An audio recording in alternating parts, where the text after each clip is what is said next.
Greetings, everybody, and welcome to our webinar on Zero Trust. This is the first episode of Nemertes' Emerging Technologies Research Series. I'm Johna Johnson, CEO of Nemertes Research, and presenting today is Marc Seybold, Nemertes Research Fellow. He is a former CIO of SUNY College at Old Westbury, New York, and the past chair of the SUNY Council of Chief Information Officers. Welcome, Marc. Thank you very much, Johna. And before we get started, we encourage you to submit any questions that you have along the way. We'll save some time at the end for our Q&A, and we'll answer as many questions as we can. With that, we're going to go ahead and get started. So here we go. Our agenda is that we will be covering the current state about Zero Trust, the NIST architecture and deployment, and then we'll talk a little bit about future directions and timeline. We'll also talk about some challenges with Zero Trust and provide some mitigation strategies for addressing those challenges. And finally, we'll wrap up with a set of recommendations. So pretty much a Mark 1 Mod 0 presentation agenda. So here goes. The big thing that we're seeing across the industry is this foundational shift from protecting the perimeter to Zero Trust. And the basic premise here is that in protecting the perimeter, the firewall is your primary line of defense, and you divide all of the environment into trusted inside and untrusted outside. As we move to Zero Trust, it basically gets rid of two things. One is that notion of the firewall is the perimeter, and the other one is this idea of implicit trust. Outside is bad, inside is good, because as we all know, that's actually false. And in fact, one of the challenges with Zero Trust is that the name itself is super misleading. I can't tell you how many CISOs that I work with have complained about the name of Zero Trust, because what it sounds like is, I trust nobody and nothing ever. That is exactly the right paranoid stance that you want everyone in your security department to take. So it sounds really good. What it actually means is protecting your infrastructure and your applications and your data via a dynamic, highly granular, and distributed network of whitelisted enforcement. So in other words, things that you have determined can be trusted at this moment in time are trusted at this moment in time, but not before or after. And things that cannot be trusted are simply locked, prohibited from reaching any resources that they wish to reach. So it's essentially enforcement entities combined with authoritative sources of identity and policy that are used to implement this Zero Trust. And Marc, what are some of the other good ways to think about Zero Trust? So metaphors are really useful when discussing Zero Trust with people outside of the IT group. Obviously, the technical staff are very familiar with the concepts, but that won't be true with colleagues that have to help make the decisions, especially on the finances and the operational issues. So one really good analogy is this concept of wormholes. Suppose you're in a large room with at a cocktail party, something like that. It's possible to understand and hear eavesdrop on all of the ambient sounds. So if you move close enough to some group, you're going to find out what they're talking about. You can pick out the words, the sentences, the individuals that are communicating back and forth. What you want in a Zero Trust environment is something that allows only the two individuals, or in some cases, multi-point individuals, to have those communications in such a way that it's not possible for a stranger to simply wander by and be able to hear it. So that metaphor of the wormholes works really good for that. A second one that you want to think about, and I've been talking about this for almost a decade at this point, is look at the HIPAA enforcement mechanisms. Walk into any hospital or medical office, and absolutely everybody sees data safety, the patient information, as their responsibility. There's no sense that, well, that's some separate group that takes care of it, and I can just go ahead and do my job without having to worry about that.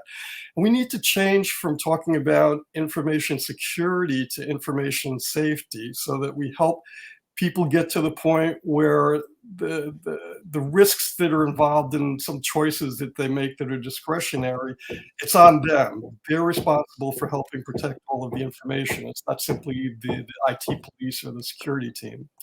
The last one that's worth thinking about is the biology and the immune system. So the individual cells in our body are responsible for some parts of protecting themselves. they're also capable of communicating when they find something that's trying to harm them, and basically they run up an alert or a signal flare to the rest of the immune system that says, hey, I need help, come down here and do something for me. While at the other end of it, in our circulatory system, we have all these white blood cells and all the terminology that people have learned during COVID. They're constantly on the prowl trying to detect and protect from anything that's coming in that shouldn't be inside our bodies. So these work really well for people that are non-technical. And the others people can read, but I think those are the most important concepts. Yeah, and I do like the flock of birds concept where, the birds are basically distancing themselves from all the other birds by following a set of rules that are consistent. And as a result, you get these beautiful patterns. That's I, like, there are starling flocks that have in excess of 100,000. Before we killed a lot of them, some of the flocks were as big as a million birds, which should have been pretty amazing to see. But their patterns, even though they're very complex when you look at them, it's a very small set of rules that allow them to form. And that's that idea of individual enforcement and high granularity that you were talking about in the earlier slide. yeah, and I think the very small set of rules is also key because some people may look at this and say, oh my God, my policy is going to have to be super complicated. And at the end of the day, it actually doesn't. Um, so Marc, I know there's a zero trust NIST architecture. Did you want to walk through some of that and kind of explain how that, how the flock of starlings instantiates itself in the architecture? Right. The core part of zero trust is that if you've got two entities, we can call them people, computers, doesn't make any difference. So the NIST terminology or entities. One entity wants to communicate with the second entity. There has to be some kind of enforcement mechanism that sits between those two. They're no longer allowed to directly communicate.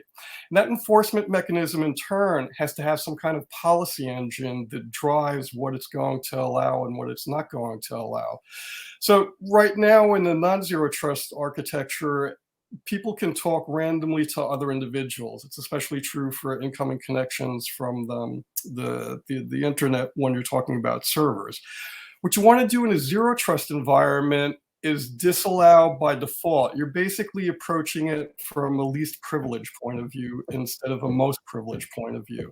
And once you start thinking of it that way, you have to take the progressive steps back and say, if I'm going to do least privilege, what do I need to do that? Aside from the enforcement system, you're also going to need a policy system. You want this to be fairly distributed. The last thing that's desirable in zero trust is to have everything concentrated in a set of centralized services, because not only does that leave you vulnerable to all sorts of performance and disruption, disaster recovery type situations, but if you're a malware, a bad state actor, or somebody is trying to inflict damage on that organization, all of a sudden one fat juicy target's been created out of that. So that's one of the most important things about the zero trust architecture. Emphasize that distributed. Don't go for a totally centralized system. And I'll weigh in and also point out that this is in fact the NIST architecture. So when folks say, well, there really isn't a zero trust architecture, that was true in the early days, but NIST went to the effort of standardizing it and codifying it. So one recommendation is to kind of start by looking at the NIST architecture. Um, and another way to approach this is to really think again, as we said earlier, you can say, okay, if the applications and data are sitting on top of the network and infrastructure, you need a distributed granular trust map that says what entity can get to what other entity. Typically, the network and infrastructure, typically, but not always, the network and infrastructure can be the enforcement layer. So, and the applications and data are more often than not the resources. So, for example, you can say this microservice should be able to talk to that microservice, but not this other microservice, and so forth. At the network and infrastructure fabric, you can deploy things like deep segmentation to simply disconnect application A from application B, so that if something is disallowed, it gets enforced by the infrastructure layer. Moving on to the current state. Right now, in our most recent research study, what we found is that most folks, this was a study that we wrapped up last year, most folks said that they were either, planning or evaluating zero trust. Many said they were going to get it up and running by the end of 2021. That was at 29.4%. But I would argue that most of the clients that we've talked to that have said that have actually let most of it slip into 2022. So really 2022 is a big year for zero trust implementation as opposed to, reading about it. Some of the best practices that we captured from our research study. What we did was define a success group based on the metric of SIPI, which is secure incidents per incident. Basically, every organization experiences a cybersecurity incident, severe incidents per incident. Every organization experiences cybersecurity incidents. The measure of success is really how you're able to keep how many of those are severe incidents versus not severe. And I can go off on a tangent and discuss that, but it's worth just simply saying, using that as the metric, we looked at people in the 80th percentile and above and asked ourselves, what are these super secure organizations doing differently? And the first one is that they start by developing the zero trust architecture, which is kind of interesting because the other possible on-ramp here is to look at developing the policy. What we found, a little bit to our surprise, is that starting with the architecture is the practice that aligns with success, not starting with the policy. Once they've got the zero trust architecture, then they loop back and say, how do we need to change the network, the firewall, and all data architectures to align with the zero trust architecture? And third is jump in and do all the ordinary steps that you might expect and anticipate as, implementing zero trust. So again, kind of the key takeaway here is start by thinking about the architecture. And here's just a graphical representation of that. What we saw was most folks had roughly 4 phases, what they did first, what they did second, what they did third, and what they're still planning to do as they get more and more into the implementation. So again, you can see in the boxes at the bottom, start with the architecture for zero trust, look at how that aligns with other architectures next, think in terms of the tools and the applications and the policies third, and then jump into that implementation. So where are we headed with all of this? Well, I will start by highlighting a couple key developments, and then I will hand over to Marc to talk a little bit about what some of the documentation and standards are. But, back in October 2020, NIST launched its Zero Trust Implementation Project. And by February 2021, the Defense Department actually had the Zero Trust Reference Architecture. By May 2021, Biden actually signed an executive order mandating zero trust for the US government. By June, the IRS actually launched this concept of secure access digital identity. And as you'll recall, identity is one of the pillars of zero trust. And you can kind of see the rest of these rolling out. But the key point is that an awful lot of the architecture and the documentations got wrapped up as of late last year. So Marc, I know this is a bit of an eye chart. Do you want to sort of highlight what some of the key documents and regulations are here? So this is definitely an eye chart. I would say that the place where you really want to start at this point is NIST, because between DoD, CISA, and NIST is the lead for actually producing the documents that people can use for implementations.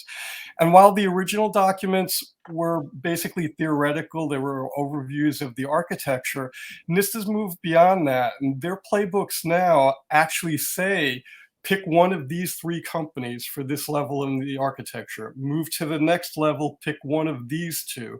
Go to the next level, pick one of these 4.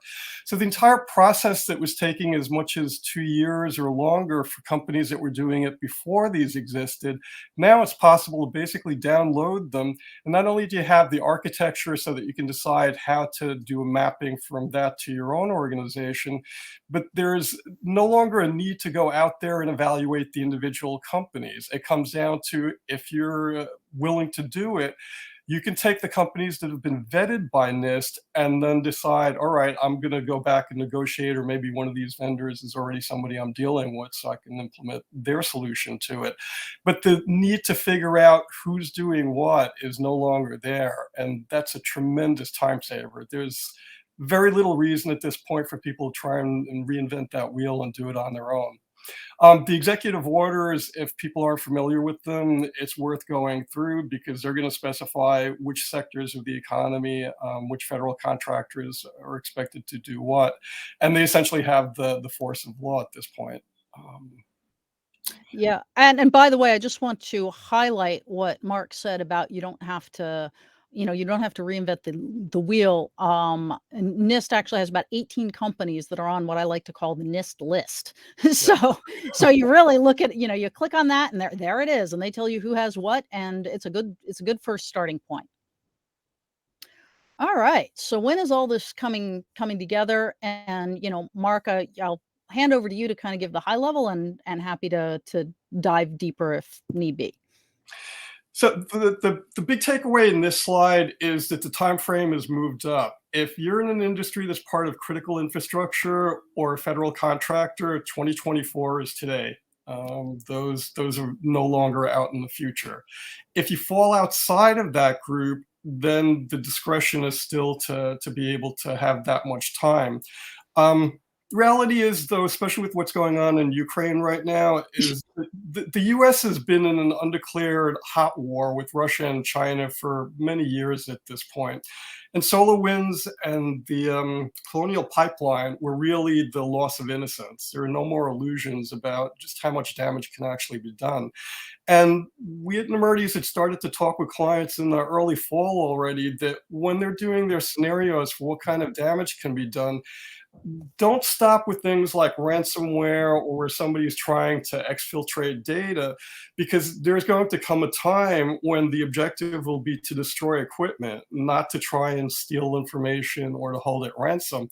And as luck would have it, Microsoft last week released an analysis of the malware they're finding in Ukraine, and it's designed to destroy, not to exfiltrate data or to do ransomware. And their alerts have been sent out in the US to be on the lookout for that. Microsoft is certainly making a very strong effort to make sure as many people as possible are aware of that. So think of this timeline as compressed. 2024 might be the point when general regulations come out for organizations outside of the federal contractors and critical infrastructure. But do you really want to be the last man standing that hasn't implemented zero trust? And thank you, by the way, Mark. I'm just grinning as you're talking because Mark and I have a lively back channel discussion. We're both very, very interested in, foreign relations, international relations. And not too long ago, I know we were talking about the possibility of World War IV. And Mark was like, well, wait a minute, what happened to World War III? And I'm like, dude, the Cold War. And now we're in, as you put it, the undeclared hot war with cybersecurity is the new battlefield. And I think that's incredibly important for people to internalize. And that gets back to your main point, Mark, which is about, stuff is getting destroyed as a result of cybersecurity.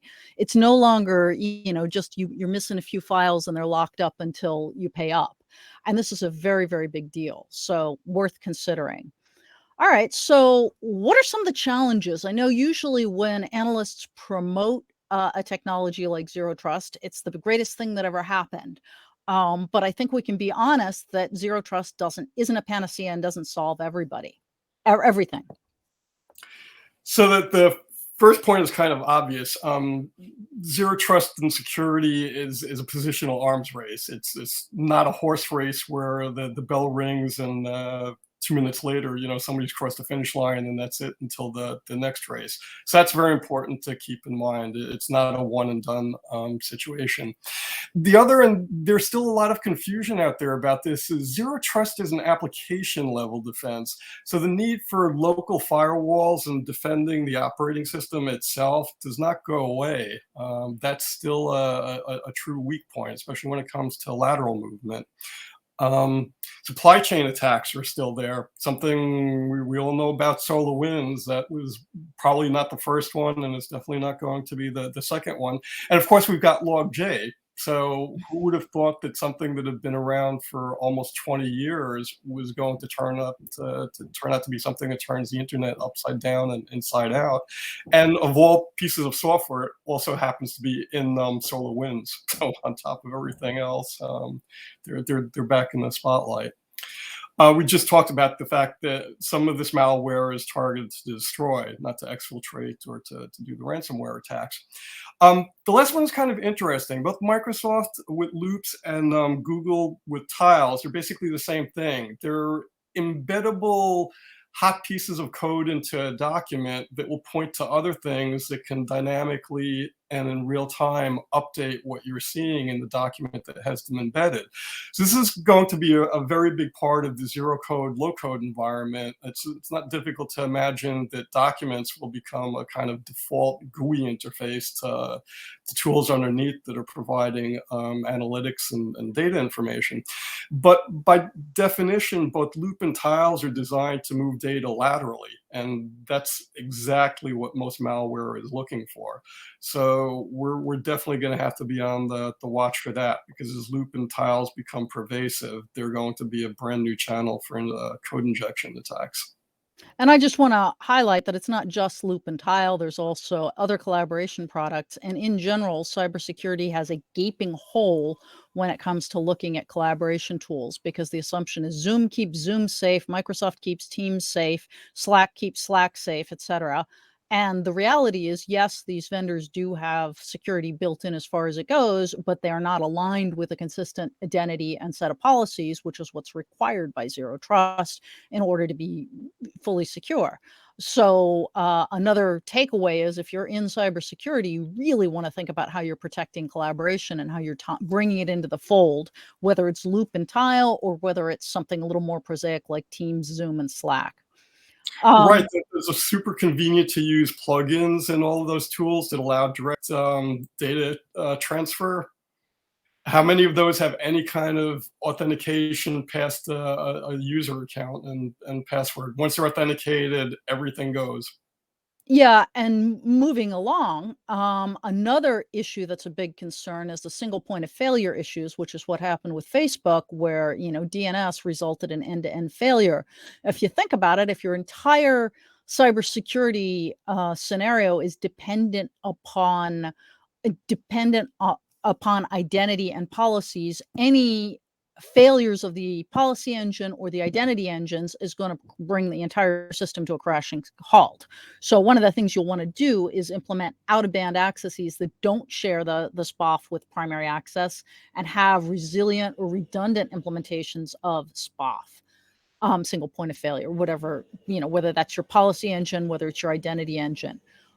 It's also the case that most people don't, in fact, know what their application dependencies are, so they should use network monitoring, SIEM, and any other tools they can to uncover this automatically. Don't try to manually figure out what all the different components are for your application.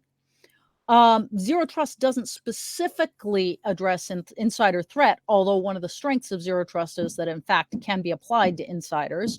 So, plan to deploy, to manage privilege and privilege escalation effectively, because you can't simply just assume that an authorized user is trusted. Pair that with things like behavioral threat analytics to make sure that your trusted user and privileged user is actually doing what he's allowed to do. And not thinking about data access can actually undercut your trust efforts. So think about data zero trust as a parallel effort to application and network zero trust. Okay, Marc, we're going to head into the home stretch. I know we already have a bunch of questions. So next, and I should say, last but not least, we have a set of recommendations. What should people do moving ahead with zero trust? So you don't reinvent the wheel. Yeah. That's why NIST and those documents are up there. You don't want to do the analysis by paralysis, or paralysis by analysis. You do want to look at what you've got, and the dependency graphs we kind of didn't spend much time on, but they turn out from clients we talk to be far more important. People really don't have much visibility into that, and it'll be key in terms of creating policies. Because where you see the constant use of the term granular, substitute the word attributes for that, and then there's a much more concrete metaphor for how you've got to map the policies back to the access controls. And I would also jump in and add, don't just sit passively and consume the standards making processes. Basically, talk to NIST, get involved in the Center of Excellence for Zero Trust, and figure out what they're doing. Use an iterative process, picking off low-hanging fruit and moving up the complexity chain. So, do the obvious stuff first and the more complex stuff later. And use a proof of concept of something like Istio to drive that gap analysis of existing tools, protocols, policies, and processes to lay out your own customized roadmap to zero trust, which is something we can, of course, help you with. So with that, with all of those, all of those recommendations, let's go ahead and wrap up with a slide. You can stare at our smiling faces. And Marc, we have a couple, and please admire the really gorgeous batik behind Marc's head. He's actually very proud of that. From Bali. Yes, it's from Bali, where he's been, by the way. A couple comments and some questions. First, there's a comment. Indeed, zero trust does not address insider threat. And if stolen credentials are used in an under the radar mode within normal usage patterns, dating, UEBA, which is not a term I like to use, but behavioral threat analytics and the like will not catch it either. Yes, you are correct. So that's why I decided to repeat that comment. Marc, I'll toss this question over to you and then I'll happily take it. What is the optimal location for deploying policies / enforcing policies, which of course are two different things? In the slide you shared, where the application layer is above the network layer, does one combine the policies at both layers when one server or app is permitted or not permitted to speak to another server or app? Marc, your thoughts? So policy enforcement, let's take that one first, should absolutely be distributed. If there's a single point of policy enforcement, you're simply recreating the old model of a castle and a drawbridge. It's a firewall, right? Or whatever you want to use. Whatever you want to call it, yeah. Whatever you want to call it, you're back to the drawbridge and moat metaphor. So absolutely enforcement's got to be totally distributed down to the individual systems. And if you look at zero trust, right, what do you have on those two systems? There's the operating system itself that has to be in some manner protected and policies enforced against that. And then there are the application level systems. So if you look at, we're not recommending anything, but just so that people have a kind of a flag in the ground. So things like BitGlass and Zscaler, right? Those are application level defenses. They're going to have a proxy at the cloud end or in front of your servers. They do it both ways. And then the connections, when somebody's sitting in front of a machine wants to deal with those services, they're going to be inspected and your policy enforcement is happening inside those clients. But they're very clear that the OS itself is not protected. So no matter what enforcement happens, it's only for applications that are passing through those clients. When something happens with the underlying OS, you're down to whatever you've got on it, whether it's Windows Defender or Mac equivalents, Carbon Black, there's still a whole industry that exists at that level. And that's a real problem, because what we would really like in a perfect world is the equivalent of these API gateway proxies operating at the operating system level. So on the OS, whether I'm a server or a desktop, laptop, whatever, doesn't make any difference, an incoming request is arriving. I should be able to look at that and say, am I allowed to talk to this person? And this is at the OS level, not at some other system, because we've got untold numbers of these gadgets, and we're not even talking about IoT, which is also part of this problem, but outside of our immediate discussion. So until the OS vendors integrate that at the level of the APIs, and that the policy engines can then use those as enforcers, we're going to have to pay a lot of attention to that, because as a side comment to the first statement about stolen credentials, it's not only stolen ones. If you do a privilege escalation on a machine that's got some kind of SDP or CASB or whatever, your favorite acronym of the day is, well, now that account becomes compromised because you've done a privilege escalation, the machine can now go do whatever it wants, including exfiltrating any data that account has privileges for. The software is not going to protect you against that kind of thing. So it's important to do that gap analysis and be aware of where it's still possible to get hurt. So I'm going to summarize this a little bit. Where is the optimal location? The short answer is there isn't one. Enforcement should be distributed out as far as possible and as close as possible to the thing that's being protected. You can do it at the network layer. You can do it at the application layer. The OS layer is still a bit of an as Marc said. In terms of deploying the policies, what you'll find is depending on the system, there are going to be different units, different products will have policies in different places, which is frustrating because there isn't a single giant policy engine for everything, which is yet another reason to work with the NIST list, because we believe that these vendors are going to sort out for themselves which policies make the most sense to have in different products. Before I go on, actually, we have one last question that we can jump to, but I just want to remind everybody, because I forgot to mention it, that there is an attachments tab. Please take a second and register for the upcoming Emerging Technologies webinars. I believe our next one is blockchain. We also have next generation endpoints and collaboration. We also have IoT. We also have quantum computing and quantum cryptography. So all the good stuff is coming down the pike. Go ahead and register for the whole series and you'll get each one as they come out. So next question, which is really kind of more of a comment, but I want to read it anyway. The bane of firewalls is maintaining and keeping up with the rules in place.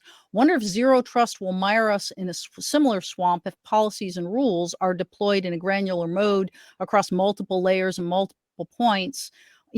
Is there yet another feature product that manages the zero trust swamp, just like firewalls rules management? I'm going to weigh in and say actually not, because one of the key components to zero trust that doesn't show up in the architecture but is very much there is automation. Yeah. So there's very much of for example, some of the SDP products that are out there, like AppGate and others, AppGate being also one of the one of the NIST list folks, can actually do things like, for example, if a user is requesting assistance from an admin on Salesforce, that the admin is granted admin rights, the help desk person is granted admin rights for exactly as long as that trouble ticket is open, and then shutting it. So being able to shutting the admin rights once the trouble ticket is closed, being able to automate that way very much eliminates a lot of that burden of going through and combing through the rules and pruning them. And a lot of the tools are actually deploying things like AI to help you sort through, like, is a rule never used? Let's simplify it. So it will be better in the zero trust world, but it's never perfect. And with that, that is pretty much all the questions and comments we have for now. Marc, thank you very much for this. And thanks to all of you for your time and the great questions. Thanks to the listeners. The replay should be up on our channel shortly. If you found it valuable, first off, no, you will not get the slides. However, if you found it valuable, please feel free to share the replay with your colleagues, and please take a moment to rate the webinar and give us feedback on what you'd like us to cover. Finally, if you're interested in more of what we have to say about this, this is just the tip of our iceberg on zero trust. We are more than happy to help you and your organization through your zero trust journey, to put it the way the vendors sometimes do. So feel free to go ahead and reach out to us. Best way to find me is on LinkedIn, and I'll get back to you. I check it regularly and should get back to you pretty promptly. Thanks very much for joining us today, and we look forward to having you join us again soon. Thank you very much.